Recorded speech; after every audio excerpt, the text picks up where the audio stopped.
내가 멍청해서 내가 친구를 잃은 거야. 12년 믿음의 대가가 아내의 조롱 섞인 외도 고백으로 돌아온 순간 저는 이 비극을 끝낼 냉혹한 수사를 시작했습니다. 이 배신자가 어떻게 처참하게 파멸하는지 끝까지 지켜보시고 제 정당한 심판을 응원하신다면 구독으로 힘을 보태주십시오. 저는 42세 남성으로 지난 12년 동안 남부럽지 않은 가정을 일궈온 자수성가한 사업가입니다. 35세인 아내와는 매주 정기적인 데이트를 즐길 만큼 표면적으로는 아무런 문제가 없는 결속력을 유지해왔지요. 그날도 평소와 다를 바 없는 주말이었습니다. 저녁 식사를 마치고 화기애애한 분위기 속에서 귀가했고 저는 잠시 손을 씻으러 화장실로 들어갔습니다. 닫힌 문 너머로 거실의 소음이 희미하게 들려왔지만 평소라면 대수롭지 않게 넘겼을 일상적인 풍경이었지요. 그런데 갑자기 물소리 사이를 뚫고 아내의 기괴한 울음소리가 들리기 시작했습니다. 통곡이라기보다는 무언가 억울함이 극에 달해 터져나오는 발작적인 곡소리에 가까웠습니다. 저는 수건에 손을 닦으며 문을 열고 나갔습니다. 거실 바닥에 주저앉아 휴대폰을 붙들고 흐느끼던 아내는 저와 눈이 마주치자마자 참혹한 문장을 내뱉었습니다. 내가 멍청해서 친구를 잃었어. 사과도 참회도 아니었습니다. 그것은 명백한 비난이자 조롱이 섞인 선전포고였습니다. 아내는 제가 10년 넘게 형제처럼 지내온 가족 친구와 지난 한 달 동안 최소 2번 이상의 육체관계를 맺었다고 실토했습니다. 그 순간 제 머릿속은 분노보다 차가운 논리가 앞섰습니다. 12년이라는 세월 동안 구축된 신뢰라는 성벽이 무너지는 소리가 들렸지만 저는 수사관의 시선으로 아내의 표정과 태도를 관찰했습니다. 아내는 본인의 잘못을 시인하면서도 마치 제가 원인을 제공했다는 듯 당당한 기세를 보였습니다. 그 남자의 아내도 다 알게 됐어. 그런데 어떻게 당신한테 아직 연락을 안 했는지 모르겠네. 아내는 떨리는 손으로 제게 전화를 하라고 종용했습니다. 본인이 직접 상간남의 아내에게 전화를 걸어 외도 사실을 폭로하지 않으면 본인이 직접 그 여자에게 연락해 모든 상황을 터뜨리겠다는 협박까지 덧붙였습니다. 11살 딸아이가 방에서 자고 있는 이 평온한 집구석에서 아내는 이미 파멸의 방아쇠를 당긴 채 저를 방패막이로 세우려 하고 있었습니다. 아내의 입에서 나온 한 달과 2번이라는 숫자가 과연 진실일까요? 저는 아내가 내뱉는 말들의 인과관계를 따져보기 시작했습니다. 불륜이 발각될 위기에 처하자 남편을 이용해 선제 공격을 하려는 저 치밀함은 하루아침에 만들어진 것이 아니라는 직감이 들었지요. 이 여자가 숨기고 있는 진짜 타임라인은 어디서부터 꼬여 있는 것인지, 그리고 왜 하필 지금 이 시점에 저를 공범으로 만들려 하는지 그 저희를 파악해야 했습니다. 거실의 공기는 얼어붙었고 아내는 광기에 어린 눈으로 저의 반응을 살피고 있었습니다. 저는 조용히 서재로 걸어가 개인 휴대폰을 꺼냈습니다. 감정적인 대응은 사치입니다. 지금부터 필요한 것은 아내의 눈물이 아니라 법정에서 유효한 증거와 철저하게 계산된 반격의 서막이었으니까요. 아내가 협박조로 내뱉는 말들을 하나하나 녹취하며 저는 12년 전 결혼 서약서가 아닌 민법 제840조의 조항들을 머릿속에 떠올렸습니다. 아내는 제가 당황해서 어쩔 줄 몰라 할 것이라 예상했겠지만 저는 이미 이 사건의 모순점을 포착했습니다. 한 달 동안 2번 관계를 가졌을 뿐인데 상대방의 아내까지 이미 이 사실을 알고 있다니요. 이것은 단순한 외도가 아니라 이미 오래전부터 진행되어 온 관계가 임계점에 도달해 폭발했다는 신호였습니다. 저는 아내의 휴대폰을 뺏는 대신 차분하게 거실 소파에 앉아 아내를 똑바로 응시하며 물었습니다. 그래서 당신이 원하는 게 뭐야? 그 집 가정을 박살내는 거야? 아니면 우리 집을 도박판에 올리는 거야? 제 질문에 아내는 잠시 주춤하는 듯 하더니 다시금 도끼 어린 목소리로 상간남의 이름을 입에 올리기 시작했습니다. 아내의 입술 사이로 흘러나온 그 이름은 역시 제 짐작에서 단 한치도 벗어나지 않았습니다. 우리가 10년 넘게 형 동생하며 지냈던 그 사람이더군요. 아내는 이제 울음을 멈추고 도끼 어린 눈으로 저를 빤히 쳐다봤습니다. 미안함이나 죄책감 같은 건 이미 안중에도 없다는 기색이었죠. 아내는 제게 요구했습니다. 당장 그 남자의 아내에게 전화해서 이 모든 사실을 당신 입으로 직접 전하라고요. 만약 제가 침묵한다면 본인이 직접 그 여자에게 연락해 우리가 사랑하는 사이라고 폭로해버리겠다며 저를 몰아세웠습니다. 이건 단순한 고백이 아니었습니다. 철저하게 계산된 방패막이 세우기였죠. 아내는 이미 상황이 막다른 골목에 다다랐음을 직감한 겁니다. 상대 남자의 아내가 눈치를 챘으니 조만간 자신에게 들이닥칠 비난과 사회적 매장을 막기 위해 저라는 방패를 앞세우려 한 것이죠. 제가 먼저 연락해서 원만하게 해결해 주길 바라는 그 신보, 제 사회적 지위와 평판을 인질로 잡고 흔드는 그 영악함에 소름이 돋았습니다. 12년을 함께 산 여자가 제 약점을 이토록 정확하게 파고들 줄은 몰랐거든요. 저는 아내의 협박을 들으며 속으로 법적인 계산기를 두드리기 시작했습니다. 아내는 지금 본인의 부정행위를 자백하는 동시에 저를 강요하고 있는 겁니다. 우리 민법은 배우자의 부정한 행위를 엄격한 이혼 사유로 보지만 아내는 오히려 그 점을 역이용해 저를 공범의 구렁텅이로 밀어 넣으려 했죠. 아내의 논리는 단순했습니다. 당신도 망가지기 싫으면 내가 시키는 대로 해. 하지만 저는 사업을 일구며 수많은 계약과 협상을 거쳐온 사람입니다. 상대가 패를 다 보여줬을 때가 바로 역습의 기회라는 걸 잘 알고 있었죠. 아내는 제가 당장 전화기를 들고 상대 집안에 항의하거나 혹은 자신을 붙잡고 빌기를 바랐을 겁니다. 하지만 저는 그저 차갑게 식어가는 거실의 공기를 응시하며 아내의 말을 하나하나 머릿속에 저장했습니다. 아내가 주장하는 한 달이라는 기간, 그리고 2번이라는 횟수, 추리소설의 트릭처럼 허술하기 짝이 없는 변명이었죠. 한 달 만에 상대 배우자가 알아차릴 정도의 관계라면 이미 그 깊이는 바닥이 보이지 않을 만큼 깊었을 게 뻔합니다. 아내는 제 침묵이 길어지자 점점 더 광분하기 시작했습니다. 소리를 지르고 집기를 집어 던지며 제가 자신을 무시한다고 소리쳤죠. 하지만 그 소음들은 제 귀에 들어오지 않았습니다. 제 머릿속은 이미 이 여자가 내뱉은 말들의 모순을 찾아내느라 바빴으니까요. 11살 딸아이가 잠든 방 문 너머에서 들려올지도 모르는 비명을 걱정하면서도 제 손은 이미 서재 책상 밑에 숨겨둔 비상용 녹음기를 향하고 있었습니다. 아내는 자신이 이 판의 주도권을 쥐고 있다고 착각하고 있었지만 사실 그 폭로는 저에게 가장 강력한 무기를 쥐어준 꼴이었습니다. 스스로 유책 배우자임을 인정한 녹취,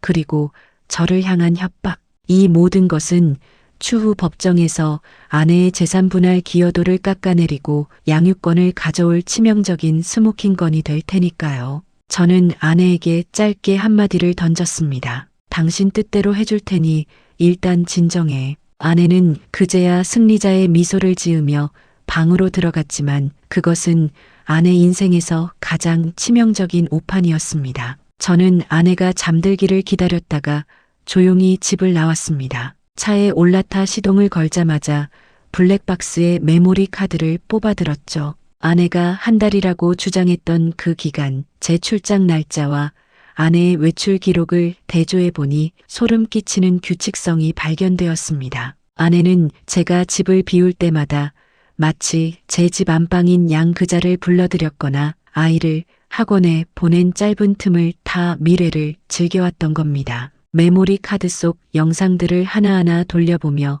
저는 아내의 거짓말이 어디서부터 시작되었는지 추적하기 시작했습니다. 단순히 한 달 전이 아니었습니다. 작년 여름 우리가 가족여행을 갔을 때 아내가 유독 휴대폰을 놓지 못하던 순간, 그리고 제가 야근할 때마다 보내오던 다정한 문자들 뒤에 숨겨진 그 추악한 미소들, 영상 속 아내의 표정은 제가 알던 아내의 얼굴이 아니었습니다. 낯선 남자의 차에 올라타며 짓던 그 경박한 웃음거리가 제 12년의 세월을 비웃고 있었죠. 저는 그 길로 평소 알고 지내던 유능한 이혼 전문 변호사에게 연락을 취했습니다. 새벽 2시, 남들은 단꿈을 꾸고 있을 시간이지만 저에게는 전쟁의 서막을 알리는 종소리가 들리는 듯했죠. 변호사에게 아내의 고백 내용과 제가 확보한 정황 증거들을 넘기며 저는 단 한 가지만을 주문했습니다.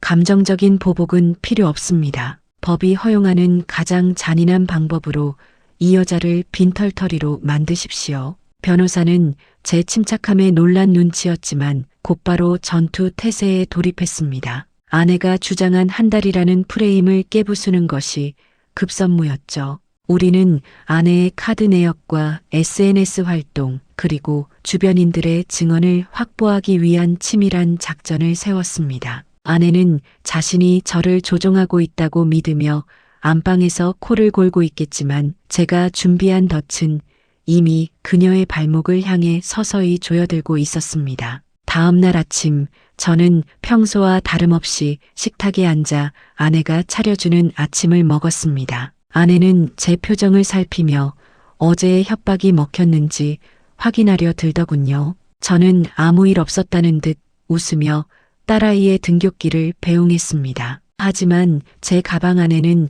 이미 아내의 숨통을 조일 소장 초안이 들어 있었죠. 아내는 제가 상대 남자의 아내에게 전화를 걸기만을 기다리고 있었지만 제가 향한 곳은 그 남자의 집이 아니라 아내의 가장 치밀한 은신처였습니다. 아내가 결코 들키지 않으리라 확신했던 그곳, 우리 집 근처의 작은 오피스텔 단지. 아내의 명의도 제 명의도 아닌 제3자의 이름으로 계약된 그 은밀한 공간에 대한 단서를 포착한 순간 저는 이 사건의 실체가 단순한 외도를 넘어선 계획적인 배신임을 확신하게 되었습니다. 아내는 과연 그곳에서 무엇을 모의하고 있었을까요? 제가 발견한 것은 단순한 불륜의 흔적이 아니었습니다. 그것은 12년 혼인 생활 전체를 부정하게 만들 정교하게 조작된 거짓의 파편들이었죠. 그 오피스텔은 우리 집에서 차로 불과 15분 거리였습니다. 아내가 운동하러 간다며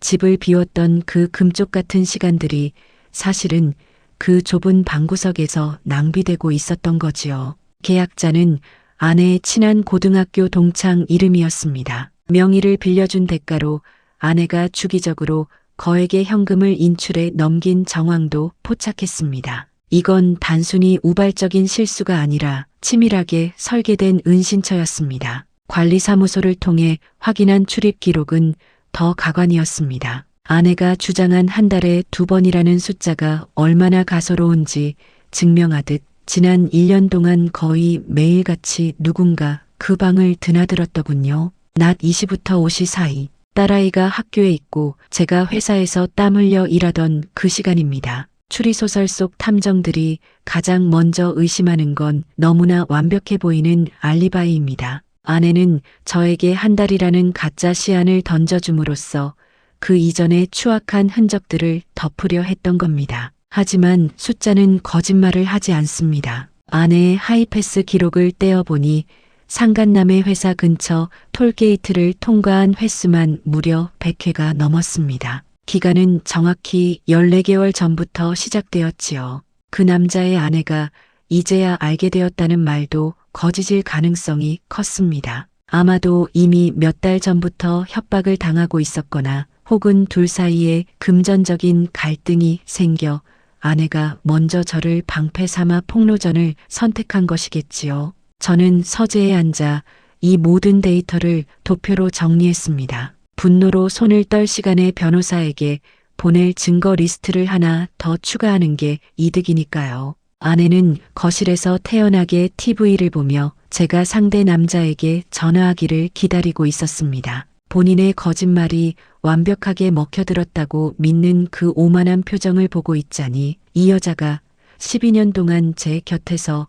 얼마나 많은 가면을 바꿔 썼을지 소름이 돋더군요. 하지만 저는 서두르지 않았습니다. 사냥감의 숨통을 끊을 때는 단 한 번의 정확한 일격이 필요합니다. 아내가 숨겨둔 비밀 통장에서 정기적으로 상간남에게 흘러간 돈의 흔적까지 찾아낸 순간 저는 이 사건의 본질이 단순히 육체적인 쾌락을 넘어서 제 자산에 대한 침탈까지 계획되었다는 사실을 깨달았습니다. 아내는 저를 사랑한 적이 없었던 겁니다. 그저 자신의 안락한 삶을 지탱해줄 물주이자 위기 상황에서 대신 매를 맞아줄 고기 방패가 필요했던 거지요. 이제 아내의 진술서와 실제 증거 사이의 괴리는 메울 수 없을 만큼 벌어졌습니다. 저는 이 방대한 자료들을 들고 다시 변호사를 만났습니다. 변호사는 제 수사력에 혀를 내두르며 이제는 이혼 소송뿐만 아니라 아내가 제 명의를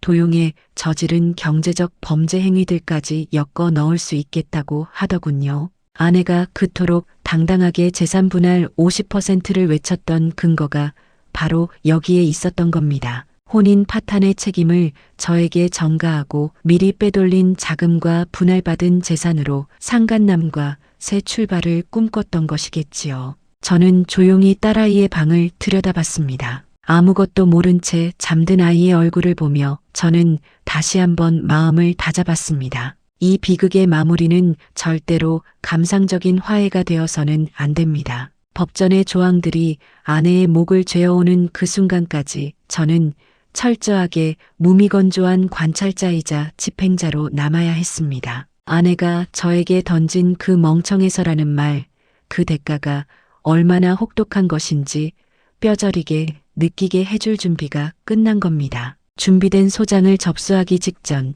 저는 마지막으로 아내의 휴대폰 클라우드를 백업했습니다. 그 안에는 제가 차마 상상조차 하지 못했던 아내의 진짜 정체가 담긴 영상과 메시지들이 쏟아져 나왔습니다. 단순히 두 사람의 관계를 증명하는 수준이 아니었습니다. 거기에는 제가 아내에게 준 신뢰를 비웃고 제 사업의 핵심 정보들을 상간남에게 넘기려 모의한 정황까지 고스란히 담겨 있었죠. 이로써 이 싸움은 단순한 치정극을 넘어 제 생존을 건 전쟁터가 되었습니다. 드디어 소장이 아내의 손에 쥐어질 날이 밝았습니다. 아내는 여전히 제가 자신의 시나리오대로 움직이고 있다고 믿으며 점심 메뉴로 무엇이 좋겠냐고 묻더군요. 저는 웃으며 대답했습니다. 오늘은 밖에서 아주 특별한 손님이 올 거야. 현관벨이 울리고 제가 선임한 법무법인의 사무장들이 소장을 들고 들어서는 순간 아내의 그 자신만만했던 얼굴이 순식간에 흙빛으로 변하는 과정을 저는 일말의 동정심도 없이 지켜보았습니다. 아내는 소장을 찢어 발기며 비명을 질렀지만 이미 법의 시계 바늘은 돌기 시작했습니다. 민법 제840조 제1호 배우자의 부정한 행위라는 차가운 문구가 아내의 눈앞에서 칼날처럼 번뜩였습니다. 이제 거실은 더 이상 가족의 휴식처가 아니라 12년의 거짓을 단죄할 엄격한 법정이 되었습니다. 아내는 그제야 자신이 건드린 남자가 어떤 사람인지 그리고 자신이 판 함정이 얼마나 깊은 것인지 깨달은 듯 입술을 파르르 떨기 시작했습니다. 하지만 이건 시작일 뿐이었습니다. 아내가 꿈꿨던 재산 분할의 허상과 상간남과의 낙원은 이제부터 하나씩 무참하게 박살날 예정이었으니까요. 소장을 받아든 아내의 첫마디는 이게 정말 당신이 원하는 거야? 라는 가증스러운 질문이었습니다. 12년의 세월을 인질 삼아 제 인내심을 시험하려 들더군요. 하지만 저는 이미 감정의 영역을 떠나 있었습니다. 법전이라는 차가운 잣대 위에서 아내는 더 이상 제 배우자가 아니라 제 자산과 명예를 침해한 가해자에 불과했으니까요. 아내는 곧바로 변호사를 선임하더니 재산 분할 50%를 당당하게 요구해 왔습니다. 12년의 혼인 기간이면 가사 노동과 내조의 공로가 절반은 된다는 논리였지요. 대한민국 민법 제840조 제1호 배우자의 부정한 행위가 있었을 때는 이혼의 사유가 될 뿐 재산 분할의 직접적인 감점 요인은 아니라는 사실을 아내는 교묘하게 이용하려 들었습니다. 하지만 제가 누굽니까? 밑바닥에서 사업을 일궈내며 수많은 계약서의 이면을 읽어낸 사람입니다. 아내가 내조를 구실로 제 등 뒤에서 무슨 짓을 벌였는지, 그 공로라는 단어가 얼마나 오염되었는지 저는 증거로 답했습니다. 법정에서 아내 측 변호사는 아내가 일시적인 방황을 했을 뿐이며 가정을 지키기 위해 노력했다는 궤변을 늘어놓았습니다. 저는 조용히 준비해간 USB를 법대에 제출했습니다. 그 안에는 아내가 제 비상금 계좌에서 몰래 인출해 상간남의 오피스텔 월세를 지불한 내역, 그리고 제 사업 파트너들의 명단을 상간남에게 넘기며 우리가 새로 시작할 미천이라고 속삭였던 녹취록이 담겨 있었지요. 이건 단순한 외도가 아니라 경제적 공동체를 파괴한 배임 행위나 다름없었습니다. 판사의 미간이 찌푸려지는 순간을 저는 놓치지 않았습니다. 아내는 당황하며 협박에 의한 녹취라고 주장했지만 본인이 거실에서 제게 내가 멍청해서 친구를 잃은 것이라며 당당하게 외쳤던 그날의 육성 기록은 아내의 모든 변명을 무력화시켰습니다. 특히 상간남의 아내를 방패 삼아 저를 협박했던 정황은 유책 사유를 넘어 아내의 도덕적 결함을 만천하에 드러내는 치명타가 되었습니다. 재산 분할에서도 저는 한치의 양보도 없었습니다. 제가 혼인 전부터 소유했던 부동산과 법인 지분은 특유 재산임을 명확히 증명했습니다. 아내가 기여했다고 주장하는 부분들이 사실은 제 자산을 축내는 행위였음을 회계 자료와 통장 내역으로 조목조목 반박했지요. 아내는 50%는커녕 본인이 빼돌린 돈의 행방을 해명하느라 법정에서 식은땀을 흘려야 했습니다. 그 당당하던 기세는 어디로 갔는지 아내의 어깨는 재판이 진행될수록 눈에 띄게 쪼그라들었습니다. 상간남에 대한 소송도 병행했습니다. 그자는 처음엔 강압에 의한 관계였다며 모든 책임을 아내에게 떠넘기려 하더군요. 하지만 제가 확보한 오피스텔 출입 영상 속에서 두 사람은 누구보다 자발적이고 은밀했습니다. 상간남은 자신의 가정을 지키기 위해 아내를 먼저 유혹한 여자로 몰아세웠고 아내는 법정 복도에서 그 사실을 전해 듣고는 발작적인 울음을 터뜨렸습니다. 배신자들끼리의 자중질환, 제가 예상했던 시나리오 그대로였습니다. 재판은 6개월 넘게 이어졌고 아내는 점점 초췌해져 갔습니다. 본인이 누리던 모든 경제적 혜택이 끊기고 법률 비용마저 감당하기 버거운 수준에 이르자 아내는 제게 무릎을 꿇으며 선처를 빌더군요. 딸을 생각해서라도 제발 멈춰달라는 그 말이 얼마나 역겨웠는지 아내는 모를 겁니다. 정작 딸아이의 평온을 깬 장본인이 누구인지 그 아이가 입은 상처를 자신의 방어막으로 삼으려는 그 뻔뻔함에 저는 다시 한번 마음에 칼날을 세웠습니다. 저는 아내의 합의 제안을 단칼에 거절했습니다. 이건 단순히 돈의 문제가 아니라 12년의 거짓에 대한 정당한 청구서였으니까요. 판결이 가까워질수록 아내는 막다른 길에 몰린 짐승처럼 날뛰었습니다. 하지만 법의 논리는 감정보다 강력했습니다. 아내가 주장하던 내조의 공로는 부정행위와 자산은닉이라는 중대한 과실에 덮여 빛을 잃었고 상간남과의 공동 불법 행위 책임까지 지게 된 아내의 앞날은 캄캄한 낭떠러지 뿐이었습니다. 하지만 법적 승리가 곧 모든 문제의 해결을 의미하지는 않았습니다. 판결문이 확정되어 가는 그 시각에도 제 가슴 한구석에는 아직 정리하지 못한 거대한 숙제가 남아 있었지요. 법적인 승리가 확정되자마자 제가 향한 곳은 안방이 아니라 제 딸아이의 방이었습니다. 11살 세상의 이면을 어렴풋이 눈치채기 시작한 그 나이에 부모의 이별을 납득시키는 건 사업상의 그 어떤 협상보다도 냉철한 판단력이 요구되는 일이더군요. 아내는 법정에서 패색이 짙어지자 딸아이를 붙잡고 오열하며 저를 비정한 아빠로 몰아세웠습니다. 엄마를 버리는 아빠가 너까지 버릴지 모른다는 추악한 가스라이팅을 서슴지 않았지요. 저는 아이를 무릎에 앉히고 거짓 희망을 심어주는 대신 이 비극의 구조를 있는 그대로 설명했습니다. 엄마와 아빠 사이에는 지켜야 할 아주 중요한 약속이 있었고 엄마가 그 약속을 깨버렸단다. 이제 우리는 더 이상 같은 지붕 아래 살 수 없게 됐어. 아이의 눈동자가 흔들렸지만 저는 흔들리지 않았습니다. 감정에 호소하는 아내의 방식은 아이에게 혼란만 가중시킬 뿐이지만 명확한 인과관계를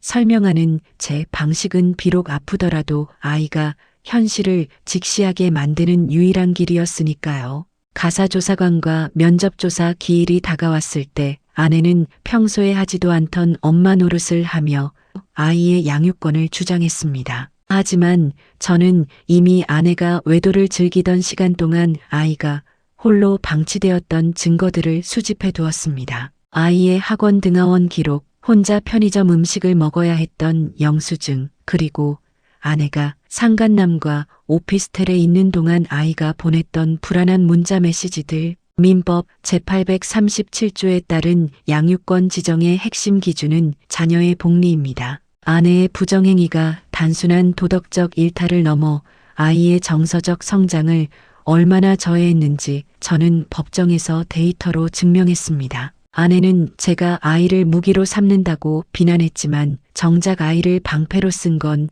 본인이었습니다. 재판 내내 아이의 안부보다 재산 분할 액수에 더 집착하던 그 눈빛을 법원 가사조사관이 놓칠 리 없었지요. 저는 아이의 미래를 위해 친권과 양육권을 모두 가져오는 완승을 목표로 움직였습니다. 양육비 청구 소송에서도 아내의 유책 사유를 근거로 제가 부담해야 할 몫을 철저히 계산했고 아내가 가진 최소한의 자산마저 압류할 수 있는 법적 근거를 마련했습니다. 결국 아이는 엄마의 위선보다 아빠의 진실을 선택했습니다. 아내가 마지막 면접 교섭 날 아이에게 매달려 추태를 부릴 때도 저는 차갑게 그 광경을 지켜보며 아이를 차에 태웠습니다. 아내에게는 이제 아이라는 마지막 카드조차 남아있지 않았던 겁니다. 12년의 가면이 벗겨진 자리에는 부서진 가정이 남았지만 저는 그 폐허 속에서도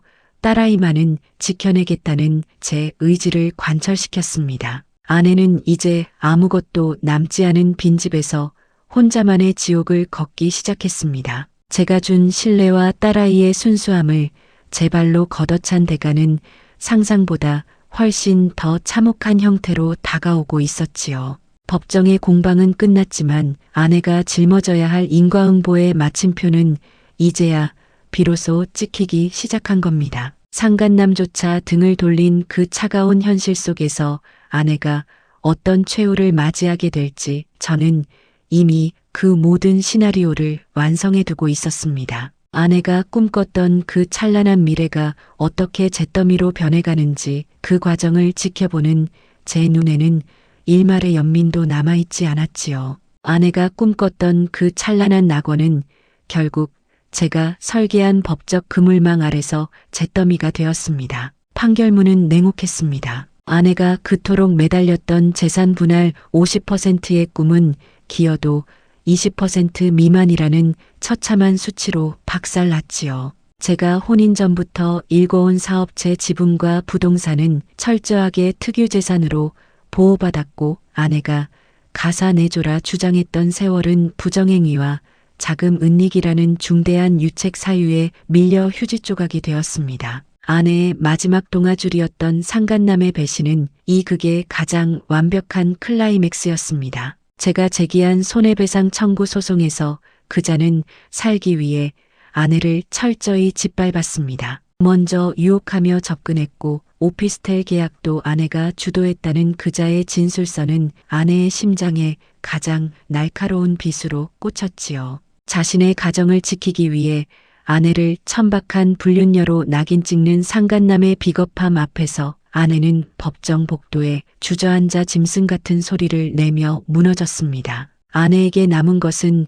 빈손이 아니라 빚뿐이었습니다. 제가 소송 비용과 위자료 그리고 그동안 빼돌린 공금을 반환하라는 압박을 가하자 아내는 결국 살던 집에서 쫓겨나 도시 변두리의 좁고 습한 월세방으로 거처를 옮겨야 했습니다. 12년 동안 누려왔던 안락한 중산층의 삶, 남편의 사업 성공으로 얻었던 사회적 지위는 하루아침에 신기루처럼 사라졌습니다. 이제 아내는 화려한 백화점 매장 대신 생계를 위해 고된 현장 일을 전전하며 자신이 멍청하다고 조롱했던 제가 준 안정이 얼마나 거대한 특권이었는지 뼈저리게 체감하고 있습니다. 저는 아내의 소식에 귀를 닫았습니다. 감정적인 보복보다 더 잔인한 것은 배신자를 제 인생에서 완벽하게 소거하는 것이니까요. 저는 딸아이와 함께 새로운 집으로 이사를 했고 아내의 흔적은 단 하나도 남기지 않고 소각했습니다.